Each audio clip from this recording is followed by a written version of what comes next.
I was watching Dark Side of the Ring and doing some of the narration. I was watching the Eddie Gilbert episode, and I saw Tod Gordon on in a great explanation of Eddie Gilbert and all the stuff that he did. And I realized I hadn't talked to Tod Gordon in, I don't know, 30 years, maybe something like that. It's been a long time, man. You're still Lionheart back then. That's exactly right. I still was Lionheart back then, but I thought it'd be great just to touch base and talk about everything and your whole kind of, being one of the pioneers of this huge, iconic wrestling company of ECW. First and foremost, though, talk a little bit about Eddie Gilbert and just what kind of a relationship you had with him, because I never got to meet Eddie, so I was really interested in that episode of Dark Side, just hearing a little bit more about him and how smart he was to the business. He was so smart to the business. He had done television in Alabama and Tennessee, and he had booked territory after territory. Down south, he was like an icon. He and Jerry Lawler had a feud that went forever. They were interchangeable almost. He tried to almost recreate everything Lawler did down there up here. Because no one up here had seen the stuff unless they read the magazines. And he became the king of Philadelphia. He walked around the crown on, just like Jerry Lawler would walk around the crown on. And he kind of redid all the angles that Jerry had done. His most famous one, of course, was running Jerry over with a car in a parking lot. Right. That iconic angle right there with his brother Doug. But yeah, I met him at a convention, a big show they were doing, a post-convention, and we're talking. I said, I know you've done TV. I just got TV up here, and I'm looking for a booker, someone to come in and actually put the show together, the TV product. He said, well, I can do that. And long story short, I moved him up here, and we became fast friends. He's just that kind of guy. Once you met him, you just fall for him like that. He's funny as hell, clever, and he knew the business inside out. And he was a good match, great fit. He got us started doing, again, the Memphis style. Because when I first started ECW, one of the reasons was I couldn't stand what I was seeing on TV. I had just grown up such a hardcore fan, and to watch the crap that was on TV at that time was disgusting. They had the Ultimate Warrior. You get the spell put on him by Papa Shango, throwing up halfway across the arena. I said, I'm done. I can't watch this anymore. It was unwatchable. They were killing my love. I love wrestling since I was 5 years old, and they were killing it for me. And so having him back up here brings some reality and some, real hardcore stuff like the trash cans. They were, like the Moondogs run around the trash. He recreated all that up here, and the fans loved it. What we didn't realize is how it was going to take off. My idea was keeping it as a local, East Coast kind of production, hence Eastern Championship Wrestling, and which is the original name of ECW. Mm-hmm. And he brought all that stuff up here, and again, little by little, in no time, people were tape trading. I didn't even know about tape trading. There was no internet yet. Had there been an internet, I think ECW would still be in business today. But nonetheless, there was no internet then. So it was all word of mouth. And his style just was what people were looking for. They wanted to see something that they believed was real. And these guys, the way they were hitting each other, it was real. Well, let's. You said so many things that I want to discuss. So you grew up. This is in Philadelphia, obviously, and I remember, like there was a lot of promotions in that area around that time frame. I remember, like, you used to Carmen Dispirito and Wrestling Eye magazine and those types of things. But so when you said you were a fan, had you promoted at all? How did you start getting into promoting in the first place? Well, there's a guy named Joel Goodhart. He had a company called TWA, Tri-State Wrestling Alliance. Right. And he put on big shows for like 4 times a year in the Civic Center here, and small shows like local bars and things like that the rest of the time. I became involved with him, and I became like a silent backer. And then he went out of business. Unfortunately, he got, he just didn't have the wherewithal to make the transition to what he wanted to be. He was trying to move too fast. He would load his shows up with so much talent. And I remember he was bringing in Owen Hart. For some reason, I remember Owen Hart working for Joel Goodhart. Yeah, Owen, Adrian Street, Lawler, Eddie, Austin Idol, just any name he saw in a magazine he brought in. He just couldn't stop himself. Like I'd say, you're over budget. There's no way, any possible way. You sell it out, you still can't make money. You're spending way more than you could possibly draw at the door. And he just couldn't help himself. He just kept any town he could get his hands on. Jimmy Valiant, anybody. Mm-hmm. And sure enough, he went under. And I'm sitting in my office, and right where I am right now, in fact, and his ring announcer, one of the workers, and his sound man all asked me if they got a meeting. I said, sure. They came in one day and said, listen, all these guys, they really want this to go on. Is there any way at all you consider getting a promoter's bond and start, getting things started again? I said, well, it's a little hobby, I guess. Yeah, it'd be okay. We'll do one bar show a month here, Mike Schmidt's Sports Bar, from the 80 people that were there. That's what it was, 80 people. And, a year and a half later, we're on pay-per-view. It's nuts. So you were just kind of hanging around the scene, just a fan, or were you involved with Tri-State Wrestling at all? No, I was a fan. I did his ring announcing the big shows. Okay, and, gotcha. And again, I was a silent backer, and for a small, percentage of the company. And then when he went under, I just figured that was it. Oh, okay. And then they approached and said, listen, just do this. We'll do all the work. I'll do the ring announcing for free. I'll do the sound for free. I'll do the wrestling. Everybody wanted to pitch in. They just don't see their dream die and have no work left. So that didn't seem to look too bad. But then the more I was involved with it, then I started booking it. And I started, I just got more and more knowledgeable as time went on. And the whole experience, all the way through ECW, is the learning experience. Each day and each week, you're learning something new in this business that you didn't know about before. I was a pretty fast learner, so just naturally revolved from there. And did you have, it was a jewelry store, right? Yes. That was your business? Gotcha. Still is. I'm still here. So you still have the jewelry store? It was 165 years old. Jeez, man. We're the third oldest business in Philadelphia. Wow. Okay, yeah. So you have the jewelry business, and that's where you're able to get some money to front the ECW, Correct. Expenses. Absolutely. Gotcha. And so we're still here, and ECW, oddly, as crazy as it sounds, if you told me then that 30-something years later, people would still be aware of the product, even though it still wasn't around and had such a place in history. Mm-hmm. It's unbelievable. I'm overwhelmed by it to this day. But they still yell ECW out at Vince's show, not Vince's show, WWE show. Yeah. Sorry, I used to say Vince. But it's incredible. I mean, I just hear that, I get goosebumps sometimes. So when we go back to you first started with Eastern Championship Wrestling, and it's a local Philly promotion. How long was it before you invited Eddie to come up? Because that's a big commitment to ask a guy who had national experience, worldwide experience like Eddie Gilbert to move to Philly to book your shows. Absolutely. We had just gotten TV, and I realized how much time was going to be involved in the studio to put the show together. Doing the live events, that's easy to fit in my schedule. But then be out of the store 2 days a week in a studio, putting together the product and knowing how to craft it segment by segment, which is something he had so much experience with. And I knew his abilities, having seen him work. Even in TWA, he and Cactus Jack had a match one night, or they had 3 matches in one night. It was like a Texas Death match, a cage match. It was like all in the same night. And they were just unbelievable. And he was like a great worker, great talent.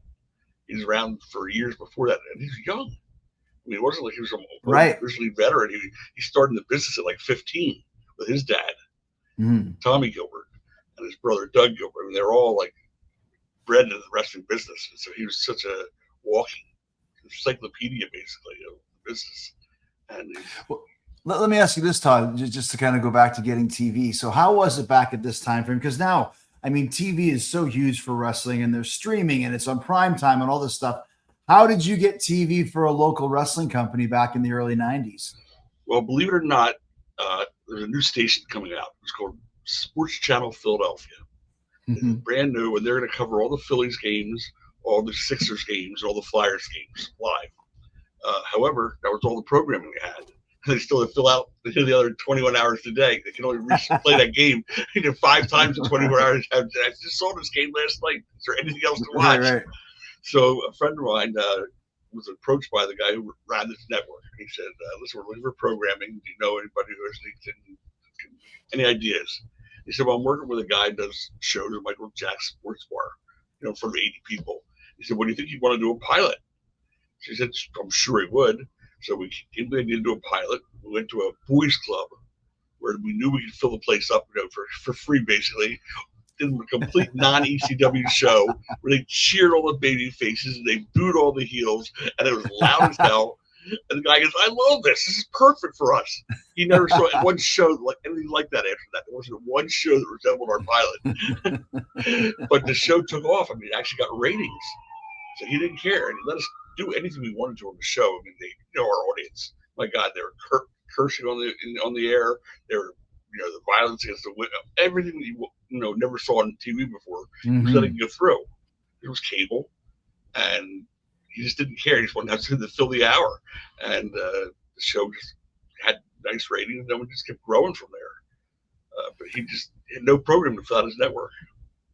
So you get on the air, you bring in Eddie, and you start doing your weekly TV taping, or is it you filming once a month? Or? No, we would probably tape like 3 shows at a time. He would just tape like 30 matches basically over a 2-day period. And then he'd pick, handpick which ones he wanted to put in the show. And then he put together like maybe 3 or 4 weeks of TV out of that. In fact, we had one guy who we'd have him switch his outfit for strap, single on the left and single on the right. We call them twin brothers, Dave and Joe and whatever. So you can't work twice in the same hour as an enhancement guy. Danny's got the strap on the left and David's got the strap on the right. That's how we told them apart. That's exactly right. So you're doing so when does it start expanding? Because like you mentioned, like we all know where ECW ended up, but was it a fast, quick move, or what? And what was it that was the catalyst to get people talking? I think that really, at least for our purposes, we got to the arena. We found this building to run in, where they also were like, do anything you want. The guy who ran the place named Butchie. Can I curse on here? Yeah. Okay, everybody fucking Butchie, they called him. That was the guy's name. That's what everybody would have thought his name was. And everybody in that building would say, wait, let me go call fucking Butchie. Yo, fucking Butchie. It was always fucking Butchie. So even in my book, I call him fucking Butchie. That's his name. And he said, listen, do anything you want. Wreck the place, and I'll fix it. Now you're paying me to fix it. So he was getting it from both ends. He didn't care if we destroyed the building. And he'd go up and replaster it the next day. And they make it, because that's what he did for Boots Carpenter and that kind of stuff. And this was the famous ECW Arena, yes. Rittner and whatever the street Swanson is. and Rittner, yeah. Swanson and Rittner. And was it literally, let's talk about this because we hear about it all the time, Todd, but you were there right at the start. Was it literally a bingo hall? It was a bingo hall, only one night a week, Saturday nights, like midnight bingo it was. And all the little old ladies from South Philly would be out there at 11 o'clock and wait to get in at midnight.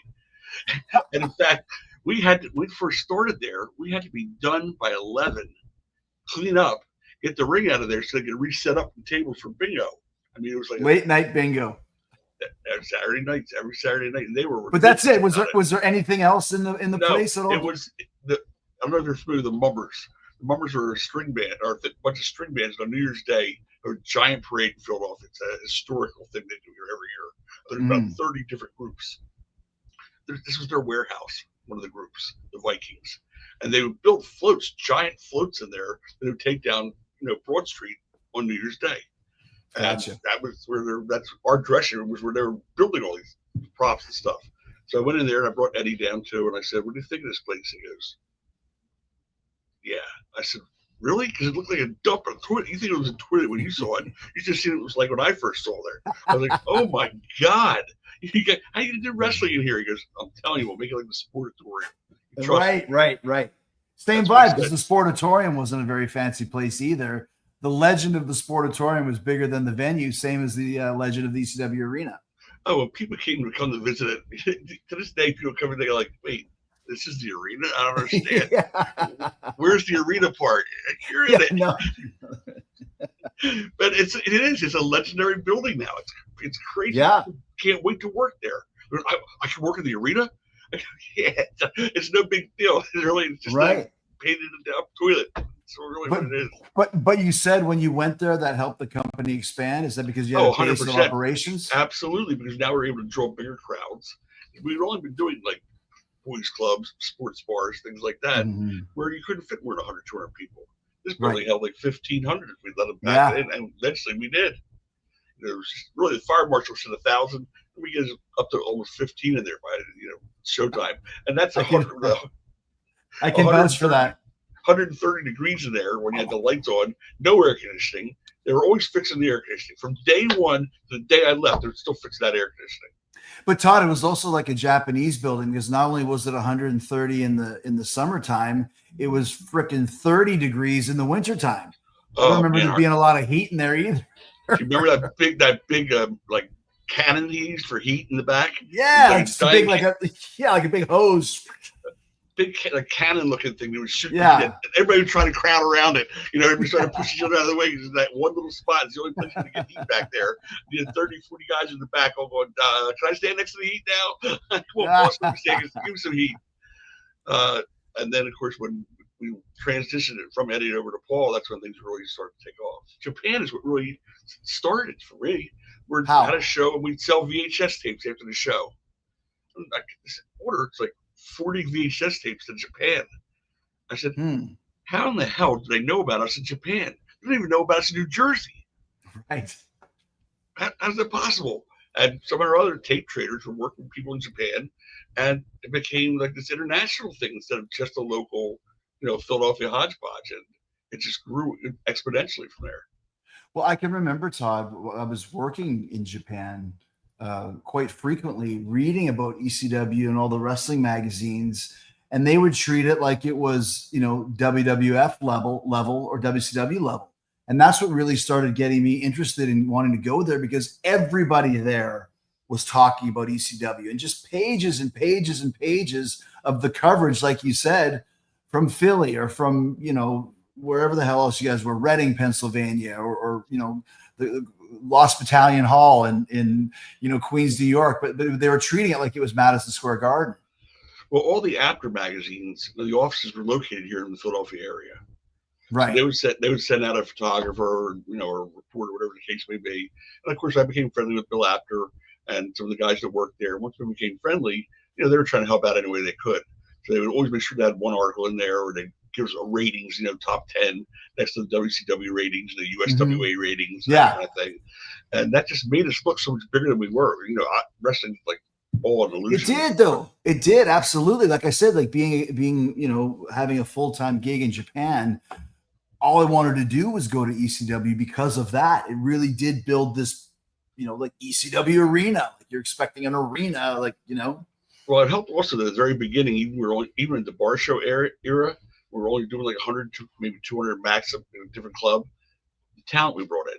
And I started out even before I had Eddie, using Jimmy Snuka, Don Morocco, and Ivan Koloff. Those were the three names I used, all from different regions. Jimmy moved here, so he was no trans. Morocco's wife was working for the airlines, no trans, coming from Hawaii.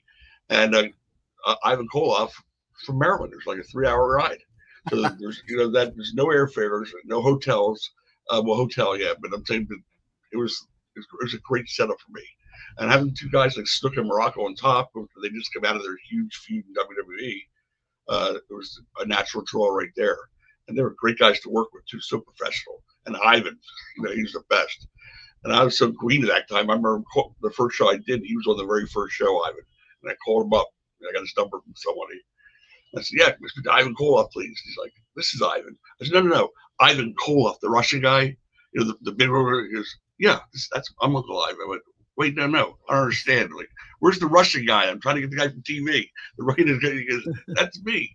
I said, oh, I was totally flabbergasted. Like, I don't understand what's going on here. But yeah, he was Oriel Paris from Montreal, Quebec. Right.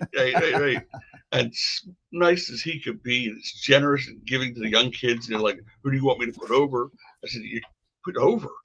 I wouldn't actually put somebody over. You're Ivan Koloff, for God's sake. You beat Bruno in the Spectrum.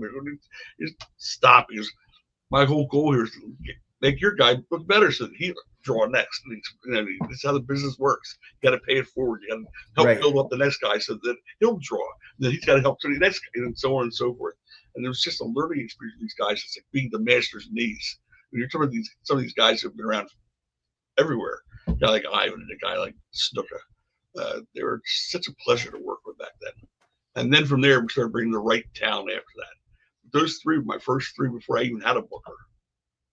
Let's talk about kind of how you ended things with Eddie Gilbert and then transitioned into Paul Heyman. What exactly happened with that? what happened was Paul, when he first, Eddie brought Paul in.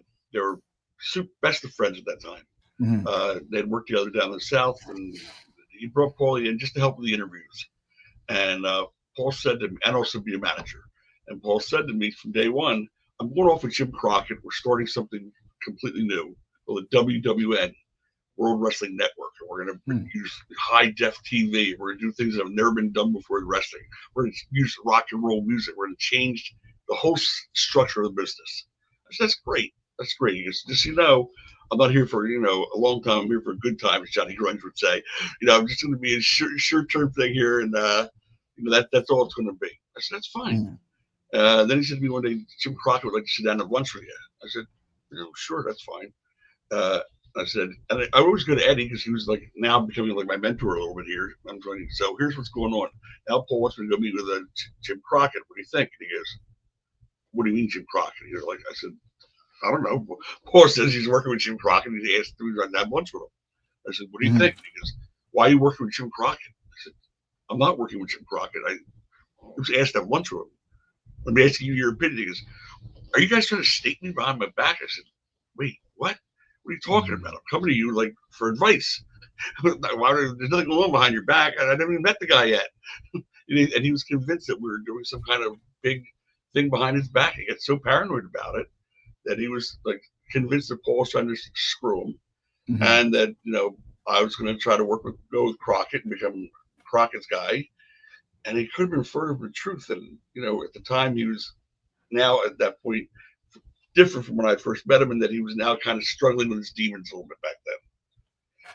That grew also exponentially from the time I met him to this period a year later. And I said, you're wrong. And he goes, that's it, I quit. Now, that Saturday was our very first big event. He was in the main event. It was going to be him, Terry Funk, Abdullah Butcher, and Stan Hansen. 4 big names. They were great. I mean, that's a draw. Especially up here, because there's a draw those 4 guys together. Yeah. And he quits on Monday or Tuesday of that week. It shows Saturday night. So I'm like, oh my shit, what are we gonna do? And I called up Kevin Sullivan. And Kevin came in because Eddie never wanted to bring Kevin in. He did not get along with Kevin at all. He just hated Kevin. I think it had something to do with Missy Hyatt, but I wouldn't swear to it. Everybody keep in contact with Missy somewhere or that he was somebody else afterwards. I don't know. But right. So we never brought him in, but he hated him. So I called Kevin up. So that's me, Kevin, Abdullah, Hansen, and Funk. Again, great main event. It was going to draw no matter what. And then he calls me up like 2 days later and said, I'm sorry, boss. I don't know what I was thinking. I was just not myself that day. I'll work the show. And I had to tell him, I kind of replaced you already. He goes, what do you mean you replaced me? I said, well, Eddie, the show was 5 days away when you quit. You think I was just going to do a 3-way? I had to do something. We've been advertising on TV for like the last month. This big main event. It had to be somebody that was akin to you. And he said, well, who'd you get? Now I'm holding the phone going, oh, here we go. I go, Kevin Sullivan. And he said, dead silence. Hello? He goes, yeah. Well, that's great. He said, so I said, Eddie, you quit. What do you want me to say? I didn't fire you. You quit. Keep that in mind here. Don't make everyone look at me like the heavy here. You walked out 5 days before the big show. He said, you're right. Said, can I at least come and say goodbye to everybody that night? I said, sure. So that night comes, and for the beginning of the show on, we had a big crew on there. We had Shane Douglas and Mr. Hughes and Road Warrior Hawk. It was a loaded show, to say the least. And I was getting inundated by not only the sound guy and the music guy and the lighting guy and the ticket person and now all the boys. Well, I don't want to do a job for everybody who had nothing to let's get the new promoter out here. Listen, how about this? How about I go over and then after that he can get his seat? How about this? I go, guys, are you kidding me? You're killing me here. Like I couldn't breathe. And then Paul came over and he said, "What's the matter, buddy?" I said, "Oh, these guys are making me nuts." I go, I don't know how people do this, for a living.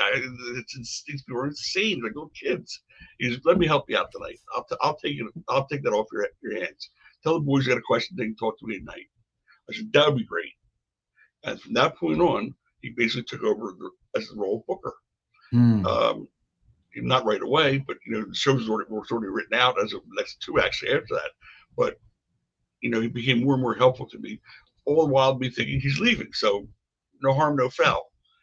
Until Paul being Paul, one day comes to me and goes, Todd, you know what? Fuck Jim Crockett.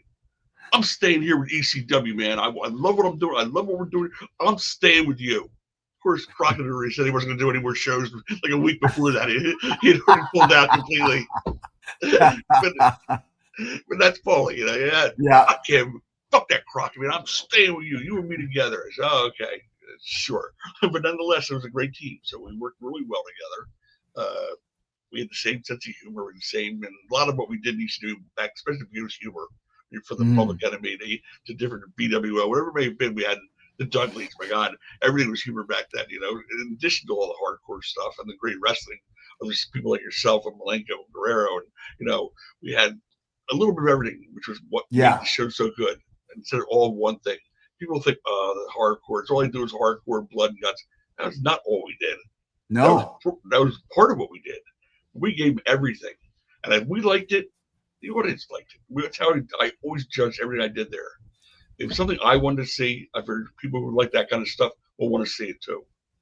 So I tried to structure shows and put them together on things that I would like to see myself as a fan, including that very first main event with Abby and Funk and Hanson and Sullivan. And Sullivan, yeah.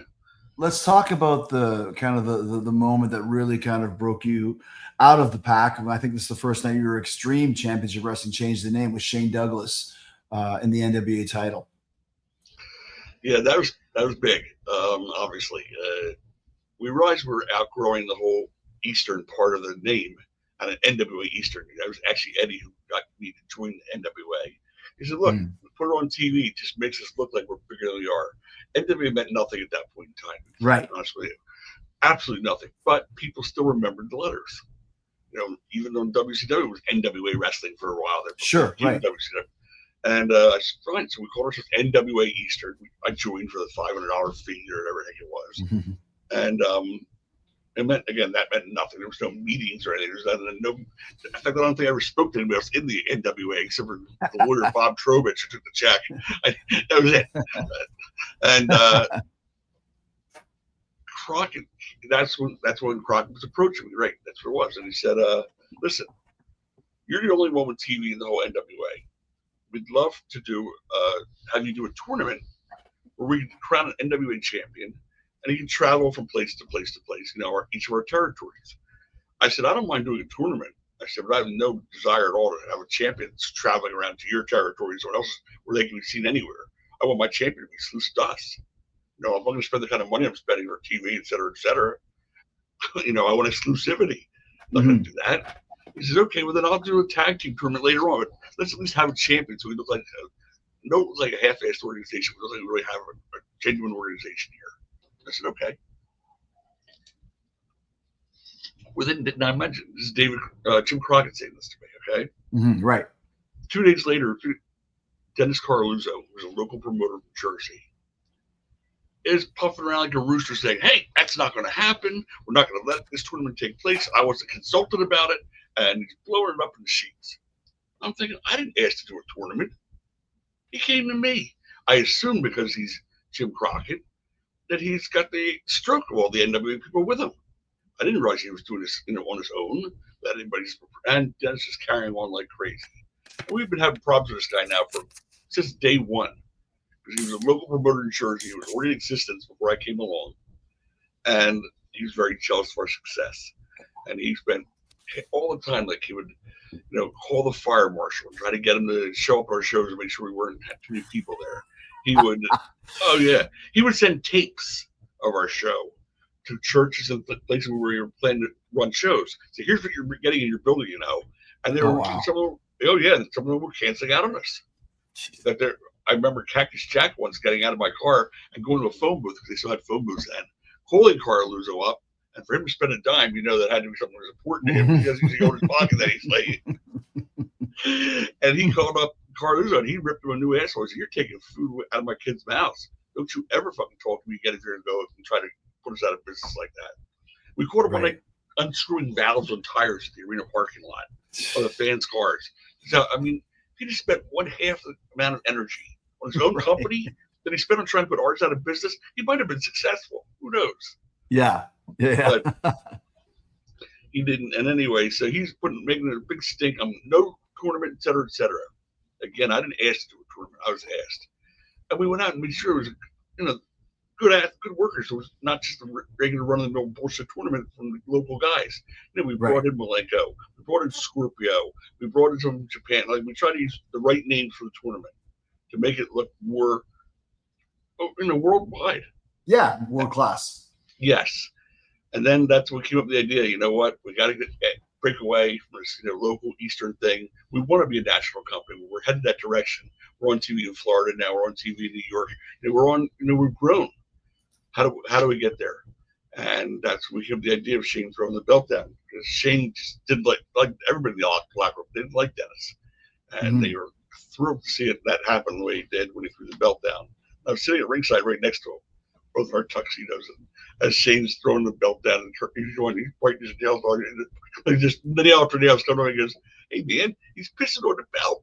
I said, "Nah, don't be silly." He goes, "No man, look, he's pissing on the belt." I said, "Come on."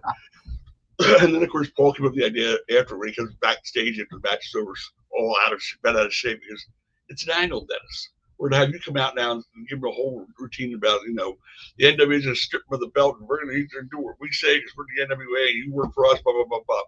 They had no idea. And he came out there and he cut that promo, and he left that night feeling like $1 million. And, of course, when he left, and I cut the promo saying, "Yeah, we're done with the NWA. Hey, thanks for having us. Now we're gonna be extreme." And he was at home watching it 4 days later. The first time he saw it, he was bringing badge in his mouth, on the ground. Like, what? So that was it. And then we became extreme, and that's a good way to go, extreme, honestly. And it was one of the most talked about things in the entire business. Even in the history of the business. To this day. My only concern in doing it, oddly enough, was Terry Funk, because I didn't want him to ever feel like I was disrespecting him. Oh, right. Terry's a former NWA champion, of course. Yeah, and he, to me, he's like the most important guy ever to come through those doors.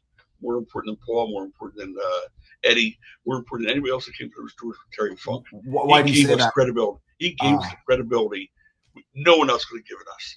Mm-hmm. And he made sure everybody he worked with became a star. Mm-hmm. Without him, Shane Douglas does not become a star. Without him, Sabu doesn't. Public Enemy doesn't. He worked each one of those programs and built those guys up. And, he's so generous and so giving, and just a great guy to have around. True gentleman. It was hard to believe, but yep, he's a true gentleman. Mm-hmm. And he was also, like a mentor of a lot of the boys. I can still see him in the dressing room with a crowd around him going, and someone's talking about their backs killing them. They don't have insurance, don't know what to do. And he goes, you go and you rent a car, you get the insurance, and you take that dadgum thing and run into a telephone pole, and then they'll pay for all your hospital stays and all your medical insurance. And, he was just hilarious. He's dead serious, too. You just get that insurance when you get that rental car. You're good to go. Good advice. So then all of this stuff goes down, and then the company begins to grow. And this is when you're starting to get, all of these international stars, and you're building your own stars with Sabu and Tommy Dreamer and Taz and, RVD and the guys who came in that were the core. Sandman. Let's talk about some of those guys, because, they came from nowhere, and then they end up being main event legit draws in ECW. Absolutely. I just talked to Sandman yesterday. I talk to him all the time. We're still best friends. I've been for like 30 years. It's an odd coupling, to say the least. But it's true. We just have always been like that. He, Too Cold Scorpio, and Bill Alfonso, the four of us, always travel together. And it's 30 years later, and I swear to God, I don't go more than 2 weeks without talking to any one of them. That's always. Great. The four of us we get together, we'll hide out somewhere, like let's meet in Philly. The four of us will go there for a weekend just to hang out and just shoot the shit and just get drunk. That's great. So, yeah, I love those guys. They always will. In fact, I'm turning 70 in June, and for my birthday present, my wife's flying them all up here to spend the weekend. That's great. Hang out, yeah. That's great. But so talk about the importance of having to build those guys as stars. Well, yeah, obviously, you can't, if you have to depend on all TV guys, like all WWF guys at the time, WCW guys, you won't last that long. Number one, they've all been seen already. They're not all, none of them are cheap once they've been on TV.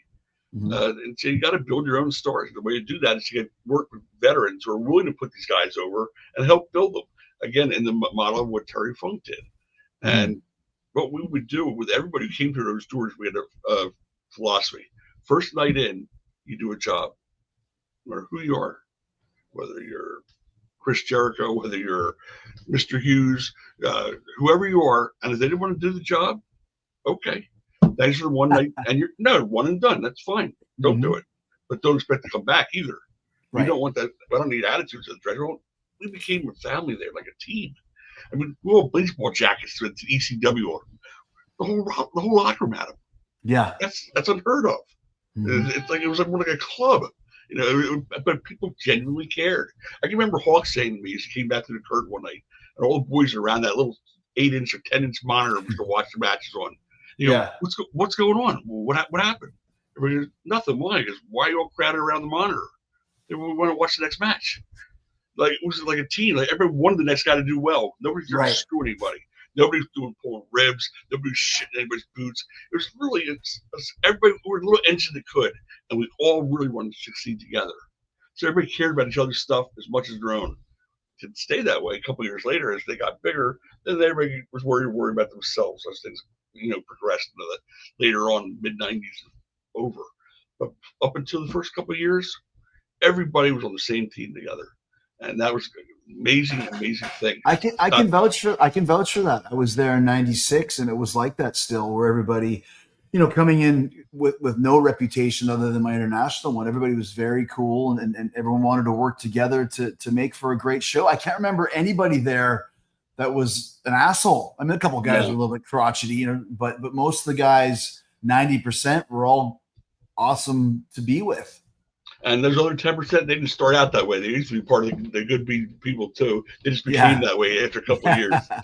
But it was. Everybody really seemed to care, and it was a great group. And there were such different personalities too, but it was just a good group. I mean, like I said, you had the Public Enemy, Teddy and Johnny. Those two alone couldn't have been more different than each other. Two hoodies. They could have been less hoodies than but they were great together. What was the relationship with you and Paul as the company grew? Because at first you're kind of equals, and then Paul takes over, and you're the figurehead, commissioner, or whatever it may be. Well, unfortunately, that's what really happened. I didn't really know until years later, actually, that he was working with Vince under the table without me knowing about it. Now, my company, and I'm seeing us bleed money. I'm thinking, we got to stop this. And meanwhile, he doesn't seem to be worried. I'm like, how are you not worried? We got, we're gonna run out of money at some point here. Now we're starting to get too much. We're spending money to be on Madison Square Garden Network, spending money to be on Sunshine Network in Florida. Those are expensive networks to be on. They're a couple $1,000 each a week. True. It's like $3,000 a year, $3,000. That's every week. You got to recoup that money, so you can't just do it from your few house shows. You got to be a lot more sales in the tape. There's got to be, for nothing else, commercials. We had no commercials except our own during the TV show. Paul says, trust me, New York is my town. We go in Madison Square Garden, those commercials will be sold out before I even announce that we're on New York. Because that's how much stroke I have in New York. Long story short, he didn't get us one fucking commercial. Not one. So now we're in. You can't now say, oh, now we're going to back up and say, not to New York anymore. We've been on there for 4 months or 6 months, whatever the case may be. Right. Now, again, everything's perception. And we're perceived as that next big, deal, as that third major company, which we had become, even though we weren't financially able to keep that going. But meanwhile, he was getting money from Vince to keep things, rolling his way. And eventually, I hit that wall and I said, listen, I'm not going to be able to, fund this anymore. And, so just stop for a second. So he was getting money from Vince to finance the company, or for himself to work there? I don't know the details of it. I just know that Jim Ross has done the interview saying we were feeding Paul like $5,000 a month or a week, whatever it was. And he would take care of our guys when we send them down there, and we would take care of him, and blah, blah, blah, blah. And I guess where gold was for him to have the company. because they saw it. Anybody could see that we had something there. We had lightning in a bottle. I mean, we had the passion of wrestling fans. So Vince wanted to use it kind of as a feeder system, maybe. Possibly, you know, I can't speak for him. I just know that, you know, that he was doing this without my knowledge. Well, yeah, I'm just saying, but if we're just debating here, if Vince is paying Paul, then obviously he sees some value in ECW surviving. Yes. Right. Eventually, of course, he took it over, you know, Paul, and then Vince took it over from Paul. It's like each person was out screwing the other one. You know, Paul did the first screw job, then Vince screwed Paul, and he ended up getting everything, which is what he wanted in the first place. And he wanted to kill it because I know for a fact that Vince hated that audience yelling ECW during his shows. Oh, absolutely. It made him nuts. So what he thought he would do is make himself the ECW champion, so people would stop yelling ECW and hate ECW because they hated him. And that's what he did, except he underestimated the ECW fan, who to this day is still yelling ECW, because they're also, it meant something different than the way he understood it. When they were yelling ECW at the show, they weren't talking about our ECW company. They were trying to say, yes, we like this. No, ECW. We like the table spot. We like the chair shot. We like that. We like it. And that's what they were really trying to say. Yeah, that's what we're looking. That's what we want. We're yelling ECW to tell you just did something that the audience liked. When they say that ECW is a revolution, truer words were never spoken. I mean, it really was. And a cult is the wrong connotation as a word, but it really was like that, like a street gang, like you mentioned. But it wasn't just the boys and girls in the back; it was the fans. Everybody was one big gang. Everybody, you know, says to me, a lot of people say, we should say, how come none of the fans ever like sued you or never like, you know, you guys went through the audience like you were part of the audience? I go, because they love this shit that much that they knew how to move out of the way. They never touched a wrestler. If you watch all of our shows, and these guys are not audience half the show, they never got touched by anyone in the audience. They were smart enough, respectful enough to say, wow, that guy just beat the shit out of that guy with a chair 3 inches from me. He didn't think I saw that. Like, whoa, respect. And they never went, hey, and hit him on the back when they walked by or any of that kind of crap. They were part of the show. They loved me. And then you'd see him afterwards at the Travel Lodge, and it'd be one big giant party with the fans and the boys, and there'd be no difference. No, the fans were a part of the show. Yeah, and that's how we came up with the idea of bring your own weapons. At the very beginning, that just came out of somebody handing a guy, you know, whatever during a show. Hey, that's an idea, and we used that as a main event. Bring your own weapons match, and people came to that building, that arena. Chris, oh my God, chainsaws, and like, you know what? Chainsaws? You know, we're taking that shit away, but no. You gotta have some kind of like limits here. The guy taking which they did, they ended up taking off his prosthetic leg, and he handed it to one of the boys. I think maybe it was Funk. And Funk's beating a guy with somebody's leg, a fan's leg. I'm like, what? Where am I? You know, you're not in Oz anymore. It's I got hit with a Nintendo 64 once, the first and only time. I remember and then I remember New Jack coming out with a kitchen sink, just, you know, for the obvious joke of the kitchen sink. And but yeah, so the fans got involved more and more, and their chants, you know, they had chants for everybody. They'd sing a song. The whole building they don't learn the words of it. I don't even know. They made it up as they went along or something, but they were all, you know, each person had their own thing that went with them. Whether it was the Shaw, and they're going, Shaw, shit, show your tits, I mean, each person had their own like thing the fans came up with on their own. They actually were interactive with us, or they were part of it. Because we were fans. You know, when we started this thing, it was like a bunch of hardcore fans who liked that kind of product. They wanted to believe they were watching. And these guys put together shows and matches that were totally believable. Like when I was a little kid, I thought Bruno was actually beating the shit out of it. I mean, I believed it. And I wanted to have that back and let the next generation of fans have that same feeling. Because it's a great, glorious sport and it should always be appreciated. So at this point in time, are you mostly just a television character? Do you have anything to do with the administration office? Absolutely. First of all, all the deals were done by me and made by me originally. So it was my contacts, whether it's Fumi Saito in Japan or whoever may have been. And Gotcha. Paul was not good at A, keeping his word, B, telling the truth from the jump. And, so people didn't want to deal with him. And so I wanted my investment back. And my deal was I'm going to stay here until I get my money back that I invested. The only way to make that happen was to oversee those deals and make sure they went through. I mean, someone said, "Where's my tape?" I'm waiting, Fumi, where the hell's my tape? Right. But why aren't I getting them? I go, "Paul, send him his goddamn tape." It's like I just ride him, even though at this point it's his company. Yeah. But that's how we did it. So we always got, I was always the businessman and also a character, and he was, who he was, the mad scientist. As Kevin Sullivan used to say, God bless him, he said, what you really need to do is lock this guy up in a room somewhere. Never let him talk to any human beings, and just let him create.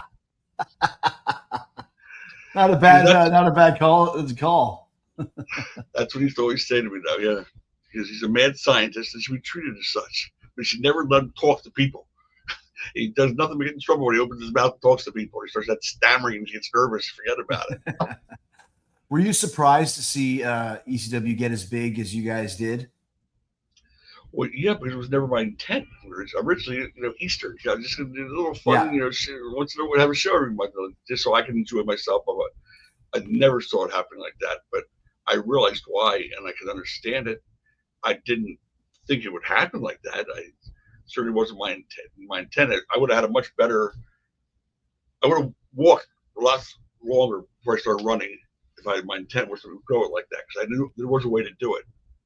But again, if there was the internet, Chris, and we could have sold those arena shows for $1 or $2 to anybody who bought one on the internet. Oh my gosh, yeah. We would make it a couple $100,000 a night. Yeah. But instead, we had to wait for the people to get the tape, and 3 weeks later, play it on their VCR. It really hammered, Stonewall hammered us from growing at the way we could have grown. So we're growing so fast without getting the money in to make it work. And the pay-per-views really did us in, because you had to get the money up for the pay-per-view for the next second one before you got paid for the first one. Oh, so right. The outlet it's horrible. What a system. You put out all this money for a pay-per-view, you're happy as hell about it, but you're not going to get paid until you have to put money for the next pay-per-view. Yeah. And that was just, brutal for us. And that's really was the end financially for me. That was just too much. When did you leave ECW? I left in 97. Did you have a falling out with Paulie, or did you just decide to go? Yeah, we had a falling out. It got to a point where now he's wanted me to, you wanted to lie, you wanted me to swear by kind of thing. You wanted me to back him up. Boys, when he would tell him something, I said, I can't do that, because one of the reasons I think that we were successful is just not one worker in the whole history of the company will ever tell you that I ever lied about anything, ever. And I didn't. I just didn't. I didn't want. It's not the way I did business. If you don't want like what I'm saying to them, okay, but I'm not going to lie to you and say, oh, don't worry. My plan is that next week you're going to do, next show what we're going to do with you is, I couldn't do that. Or say, don't worry, say the check's in the mail, or I left off the FedEx number, the last number of the thing, or my Halliburton was stolen. I mean, Jesus Christ. That happened to me a bunch. Of course. And I said, that's just a terrible way to do business. But by that point, these guys were so desperate to have, a career, be on TV, that they just accepted it. And they just said, like, fuck it, it's better not working at all. And I guess I understand that mentality, but I would never have done that. I could never run a show if I had the money in there. I had to depend on the people at the door to pay for it. If I had the money, couldn't do it. I had to put money up front always.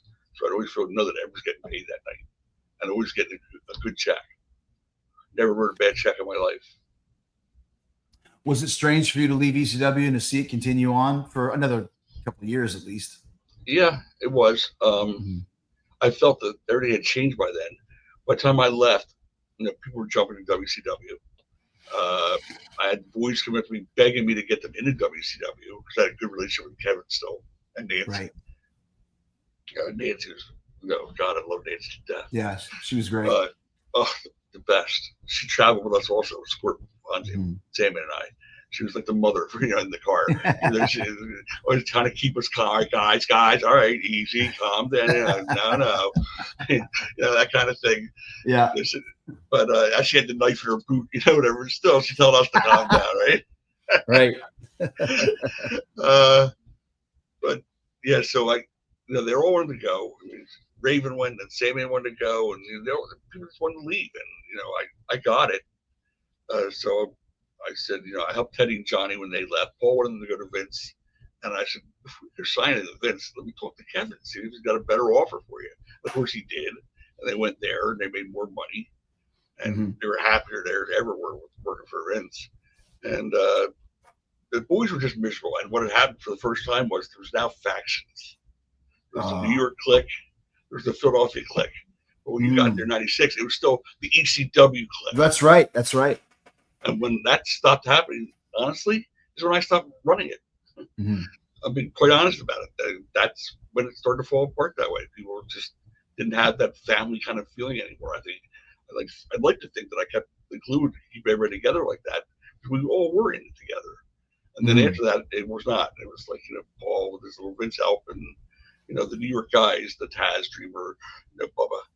And and then there was the other clique, which was another Sabu, Sandman, RVD, whoever made it, the partier, so to speak. And that's just what happened, just divided up. So there's no more unity there. And that's when Paul came up with the whole mobile thing, to come up with an idea to try to get the locker room back together. He said, listen, you want to leave, that's fine, but you got to help me here. I've lost the locker room. I said, no shit. He said, I got to get him back. The way we were successful in the beginning is us against the world. We were the rebels, man. We were anti-establishment. That's true. First people to go on TV and have Shane Douglas talking about Hulk Hogan sticking a needle in his ass. I mean, we shot on everybody. And nobody had done that before. We broke so many barriers, so many mores in the wrestling business that no one else had ever done before. And that's what made us unique and different. You never knew what the hell was going to happen to our show. We'd bring people in without announcing them. Rick Rude showed up unannounced. Bobby and Arn came in unannounced. I mean, people don't do that. That's giving people 10 times more than they Jerry Lawler. Right. Cornette. I mean, you never knew who was going to show up. So you had to be there for those arena shows because they were must-see TV, so to speak. They really were. As we start to wind down, Todd, I just want to talk to you about some of your personal favorite memories as a television performer. Some of the angles that you were involved in as the commissioner of ECW. Well, of course, the whole thing with Fonzie, that all went on for a year before we finally had our first match, and then we ended up working everywhere together. That was pretty cool because people, for the first time, these are smart fans. I mean, that building was filled with smart fans. They believed he was from the State Athletic Commission. They absolutely bought that gimmick that he was not part of the company, that he was sent by the state to break up ECW. Chris, the first show he was on, they were waited outside with sticks and boards after the show was over just to kill Fonzie. Now, we've had every heel move that in the history of the business done before that. No one thought anything about it. He comes in, all he does is talk, and they wanted to kill him. He was so over it. It was unbelievable. And we let it go. We let it go, and people believed he suspended me. And people believed. I mean, the night of our first match, we were in an elevator together coming down from Travel Lodge. And these guys are in the elevator, they're going, they see me, they see Fonzie, and that's going to be our big night, our first big match in the arena that night.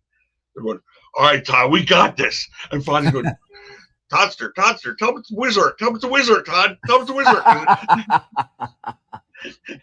They got a circle around him. I'm going, hey, guys, don't worry. I got this. Relax. I'm going, Jesus, they would have killed him that night. I didn't think he was made it to the building. I said, holy shit. But, yeah, that was obviously my favorite. Then the other ones were like Sandman blinding angle.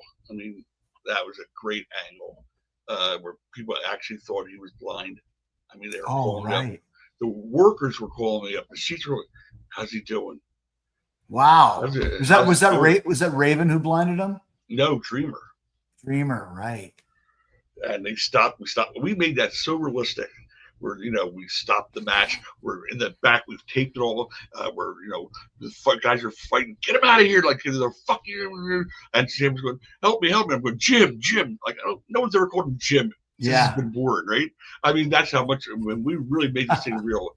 And we worked the boys, which I didn't like doing, but it's the only way to make an angle really work is if the boys don't spoil it for everybody else. So they all thought he was blind. And when he came in that night with all bandaged up, which is it was so bandaged up, it was ridiculous looking, but still, it was a great angle. I mean, really, they hook, line, and sinker. It was just a great friggin' angle. Funk in a Box. There were so many good angles that we did there. I don't know if you remember the Funk in a Box. Were you there for Funk in a Box? No. Box? What was Funk in a Box? Sandman was supposed to work Cactus. Funk had been going for like 4 or 5 months. Sandman got the concussion at the prior show. He couldn't work. So he was going to bring somebody out to wrestle Cactus. They brought DC Drake. I don't know who that is or not. Yeah, I do. From the Carmen Despirito magazines. Yes, he brings out DC Drake out of the box. Now there's a curtain over the box, but no one really thinks about it. Now him and they're fighting Cactus Beach for like a minute. He goes into Sandman, he knocks Sandman into the box. He goes to get him out with the blanket over him, and he pulls him out, takes him in the ring, pulls the blanket off, and it's Terry Funk. Wow. Sandman went out. He went out with 2 of the exact same sweatpants, red, white, and blue. So it looked, like Sandman being pulled out of the box. Funk had not been there in 4 months. No one even knew he was in town. When he pulled that thing off, that whole building was like we did a magic trick or something. It was such a great moment, and like just a freeze frame moment. Like the whole building is like, what just happened here? Like how did Sandman turn? It was just that good an angle. And certain things like that, I always remember those angles being good.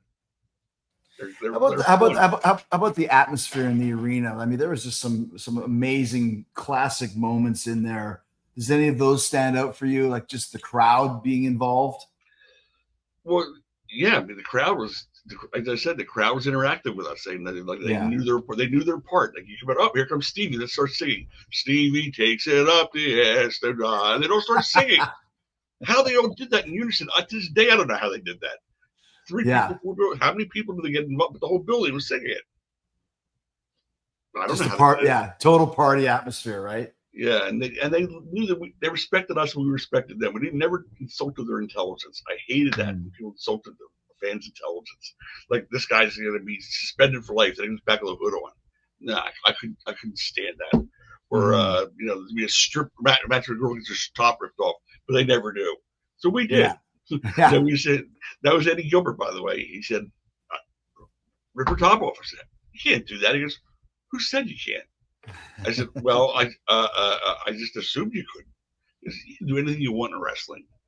And I remembered that because when I wanted to have Sandman come out with a beer and a cigarette, Paul turned to me and says, "You can't have him go out to the ring with a cigarette."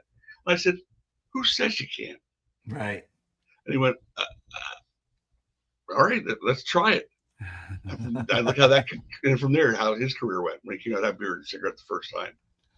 I remember watching Kimona Wanalea do a strip tease from the Crow's Nest when the ring was broke.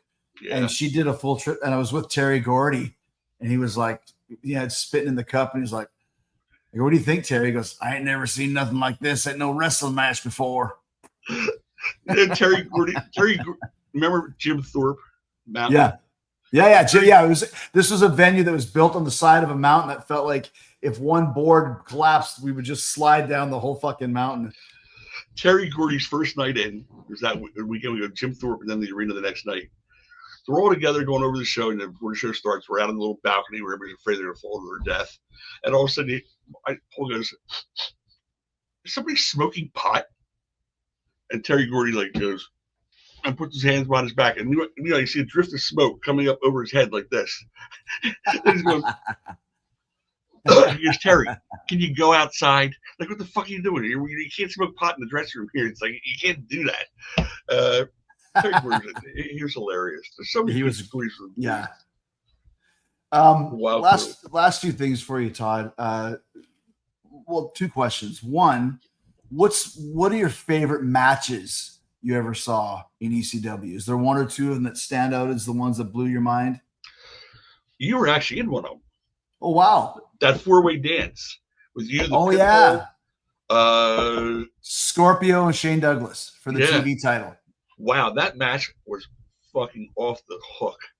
You guys really tore it up that night. Thank you. Yeah. Including Anthony the Pitbull left half his arm on a ring post that night. Remember that? Yeah. Tough dude. But yeah, you guys tore that place apart. And the the double dog collar match with Raven Richards against the Pitbulls. Also a great, actual match. All the Guerrero Malenko things are amazing, like revolutionary. classics. Absolutely. And why didn't you tell anybody you could cut a promo? My God, who knew? Who knew you could cut a promo like that? You never did any of those promos when you were here with us. You fucking amazing on the mic. You never. I never had a chance. I know. Never had a chance. Taz was the same way. First time I heard him do a promo when he turned on me that night, night fought Fonzie, I'm like, and it says Paul, really, so like, who is this guy? Who knew he could talk like that? All you ever done is go meet, and jump up and down as a tag meeting. Who knew he could talk like that? Who knew you could? But yeah, it was a great place to learn and get confidence. That's for sure. And to watch the guys that can really talk. And you could work too, boy. You could really work, man. Thank you, man. I'm glad to see your career's done as well as it has. Also, I really am. It's good for you. Well, thank you. And a lot of that became of what I learned in ECW. Like you said, there's nothing like being. It's one of the reasons why I still love being in the business, because you need those older guys, the Terry Funks, shall we say. For me, I learned a lot from Shane Douglas when I was in ECW. Terry wasn't there at the time. But the veterans that have been around, you have to learn from those guys to figure out how to become a top guy. No one can tell you how to become a top guy, but they can give you advice and thoughts and ideas on what you have to do to continue to grow. And that's why ECW was so valuable for me, even though I was only there for a short period of time. And I can tell you this, I remember Eddie telling me when to bring in Shane Douglas. I went, Shane Douglas? Yeah. What? The skateboard guy? Are you fucking kidding me? He goes, Todd, listen to me. He's going to be a great heel. I said, Shane Douglas. He goes, yeah, Shane Douglas. If you trust me. I said, look, I gave you the book. I trust you. Bring him in. Let's see. Yeah. Again, who knew? Give him a microphone. It's like even to this day, you ask him one question, he'll go 60 minutes with an answer. It's like, you can't shut him up. Yeah. Todd, last question for you, man. What do you feel the legacy of ECW is? And are you proud that you were there at the beginning to help start it? Are you kidding? Am I proud? I couldn't be more proud of my own child. I mean, I birthed it. I went through all the different phases of it. I went through all the painstaking, good and bad from the beginning, the mistakes and learning from mistakes. Yeah. I feel like I became extremely knowledgeable to the business and how to run a company. And I helped other people get started. I helped other people run their companies and book their companies for them. I did it for a couple of different companies. It gave me so much. I wrote a book out of it. My God, I had a great selling book, from the. So yeah, I'm nothing but proud of it. I wear it like a badge. And what's the legacy of ECW? I think the legacy is that if you really care about something, if you're passionate and you really have the right kind of people with you, you can do anything. You can be that little engine that could. You could be the bingo hall that people remember 30-something years later. And that's a legacy in itself. Well, dude, it's great talking to you and reconnecting with you. And Todd is God is the book. If you want to hear more stories, but yeah, what a great reconnection, man. And say hi. Pleasure's mine. I will say hi to Scorpion, Sandman, and Fonzie for me on your 70th birthday. Congratulations. Thanks, man. Appreciate it, man. But I appreciate the talk today. It's fun. Cheers, man. Thanks, Todd. You got it.